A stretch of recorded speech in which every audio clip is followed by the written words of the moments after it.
American Airlines bought 3 of my DC-4s. They were B models. They were pretty good airplanes. They didn't have the long-range fuel on them, but they were airframes were very, very good. And we had built in, it would carry 6 horses, and you had stalls. First of all, we sealed the floor so they couldn't pee down through the floor and so on. And we had in the back where the stable attendants, usually you had, well, probably at least 2 fellows in there to take care of the horses, and hay and oats and stuff like that back in there. And the stanchions, we'd bring them in the side and walk them up, and we could fold down. They were subdivided, and we brought them up. And, I don't know, probably up to 7 feet or so, and then we had wire going up. But we could fold, so we could march horses up and for them. And then we had, if you open the door, the C-54, if you open the pilot's door, we probably had, I guess 10 feet back there, and then there would be the first horse stall. Well, anyhow, what happened was we were all set up, and they had their own press and everything else in their initial flight to go to Mexico City to pick up horses down there. I didn't know what kind of horses they were or anything else. But anyhow, I forget his name. I think it was Ryan, but I'm not sure. Well, right probably 2 hours before flight, this guy got a bellyache and took him downtown. Hell, he had an acute appendicitis. And they didn't have another pilot. Their co-pilot was there, and they asked me, and I said, sure, I'll fly the damn thing for you, because they were all set up. So anyhow, we took off, was uneventful, and we went down to Mexico City. We picked up 6 horses. I didn't know. They put them in the airplane. And I wanted to get off early in the morning because, hell, it was August, if I remember. It was hot down there. And at that altitude and so on. And these were the C-54. I think they had the Dash 12. I don't think they had the Dash 16. So the supercharging wasn't as much as you'd have. So it wasn't a good altitude airplane. Well, anyhow, we got down there, and there was delay after loading the damn horses. And it was hot. It was in the afternoon, probably about 1 o'clock, when we got ready to go. In fact, I even wanted to wait till later in the evening and so on. No, nobody wanted to do this. So anyhow, we went out and we made a takeoff. And the co-pilot I had, he flew on the way down. I made the landing and so on. I made the takeoff and landing, and I just assumed he'd been pretty well trained. So then we're taking off. I asked him to pick up the damn gear. Well, Christ, I figured he picked up the gear, and I was trying to keep the damn airplane ground effect still. We got up there as much as I could to take and get some airspeed built up. And Jesus, all of a sudden I realized that damn gear wasn't up. Right? And I picked up the goddamn gear and started cussing at him. And we just barely got out of there. I mean, we were dragging our ass. So to make a long story short, we took a while, and we got to altitude and so on. And then we came on up, and we were probably, let's see, San Diego was a base. We were maybe 100 miles below San Diego, cutting across, coming up that way. Yeah, felt kind of a rumble like that, and so on. And I asked the co-pilot to take and check. He opened the door, and practically a horse damn put his head in the door. Well, he got back there, and he'd been trained to take in care. He had chloral hydrate, was red stuff in a syringe, for God's sake. And he was told if the horse gave you any trouble, just punch him and hit it. See? And he knew what to do. He was almost like a vet. See? So anyhow, I heard the rumbling, and then it stopped. And he came back, and he said, well, the horse had come over and broken the barrier in front and come up into the 10-foot space we had. So what he did was, he got the horse back in its stall, and then he hit him with a chlorohydrate. Well, he used the whole syringe, I guess 100 cc syringe and so on. And then, of course, it was quiet and so on. So it was probably 15 minutes after he'd done that. I said, I'm going back and look. And Christ, I'm looking, the horse, as far as I was concerned, was dead, was laying. The horse was dead. And in the meantime, while I'm doing that, this damn guy's calling the radio and telling we had a runaway horse in the airplane and so on, which I was unaware of. So anyhow, we came up and landed at Palm Springs. Christ, there was half of American Airlines there. They didn't have the press there, but they had all of their own people and so on. And so, Christ, I figured, geez, I didn't know what that horse was worth, but, my vision was horrible. So anyway, we got in, and this Mexican fellow came up, and I knew it, I was told it was his horse, and I started to paw. No, senor. He says, no, it's the claim race and something. He expected to get $2,000 for this horse up there. So he wasn't bothered, and so on, but boy, nobody wanted to know what happened. So that was the horse episode. But they did well after that. They really did. And then the Flying Tiger started to do that. But those 3 C-54s, they were set up right. They were really good. Well, you lived during some of the exciting times of American aviation, all different new airplanes and technology and jets and all that stuff. I had a good time. Yeah. I learned a lot, let's put it that way. Let's see if there's any left. Everything was a learning experience.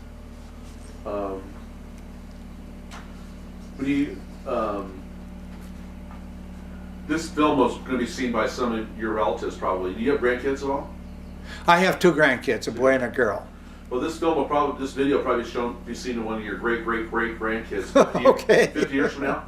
If you were to give advice about life, like your dad gave you advice, what advice would you give them? You know, I was very fortunate and a wonderful dad. But I guess the advice that I can give anyone, first of all, don't have blinders on. Look at everything around, and don't do something unless you want to do something. But don't procrastinate. Don't sit on your fanny, for God's sake, and do nothing, let the world go by. In other words, have a sense of direction. In other words, there's something you probably think you might like. Well, look into it and make sure you like it. Then you decide to get into it. And you should be doing this in grade school. I talk to so many of these kids out of high school and so on. What do you want? I don't know what I want to be. Kids in college, I don't know what I want to be. Well, that's wasting money. As far as I'm concerned, somebody else is paying for your damn education. So I think the biggest thing is, first of all, early on, kind of look around. What do you really want to do? And above all else, in the 4th and 5th grade, by God, you better learn that arithmetic. Because when you get into high school, you're going to spin out. And unless you have, and you know, all arithmetic is and mathematics is another language. And you've got to have that. And physics, because we're getting so technological. You know, we've become a push-button society. And for Christ's sake, don't be the button pusher. Know what's behind the button. And that's about all I could take and do for them. And what they do beyond there, obviously, is up to them. That's what we try to do here with our museum. Okay. Now you sort of have a strong work ethic. Yeah, damn right. My daddy gave me a discipline. And I've got to keep busy anyhow. It's me. I can't be. But I look at a lot of people. You know, if you have an organization, maybe 10% of the people carry you. And they're carrying a lot of deadheads because you need them. And yeah, I'm a taskmaster. In other words, all discipline is mutual respect. And I think we've got some great people here. The gal that runs our production, she's be here 30 years next year.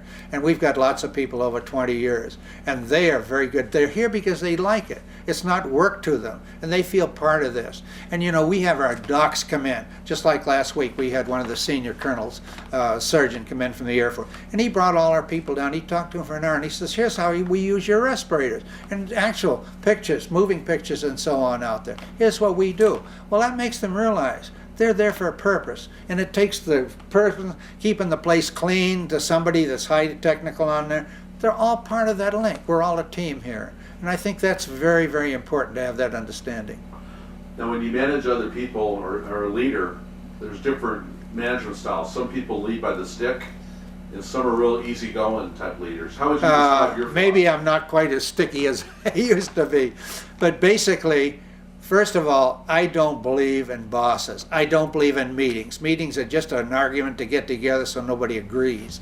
And first of all, I do not, turfs are great, but you may have your own turf, but everybody's turf is yours. So I purposely move people along so they know every station and what they have to know. And I never have anyone played against anyone else. I just don't do that. Now, if I have somebody, as they know around here, if I'm not talking to you, it means you're doing fine. But by God, when I come in and take you aside and say, I want to talk to you, 9 times out of 10, there's something screwed up. And tell me what it is. What's your problem? Maybe it's a family problem. I said, look, I'm not your father. I'm not your preacher all the way through. That's yours all the way through. But your family is home. And if you don't stay here, in other words, your reward here is getting paid for really being professional. And that reward enforces you and enables you to take care of your family. And you're getting paid not by the length of time you've been here, but by your production, in other words, your output, your contribution. And realize nobody's posted against anyone else. Now, we have a way of doing it, but you find a better way, you show me. And if your way is better, by God, we go that way. And that happens over and over and over. I've got some real good people. And you see, we're in a position, let's say we went to all-out war, and the military calls in and says they need 5,000 respirators. I can take and bring we've got the key people in here, and boy, they can train people real fast, and we know the people in the community. So discipline is mutual respect, I think, more than anything. But I don't believe in going in and sitting down and talking for God's sake and doing this and visiting. They've got a job to do and so on. I don't expect them to be fantastic, but I want quality out. I don't want to ad-lib. You know, it's got to meet these specs. And every respirator we make is like an airplane. In other words, you come out, you run a checklist, and if it's not right, it will not meet the checklist. First of all, when they're first made, and then we have functional checklists. Everything I've done is based upon what we do in that airplane.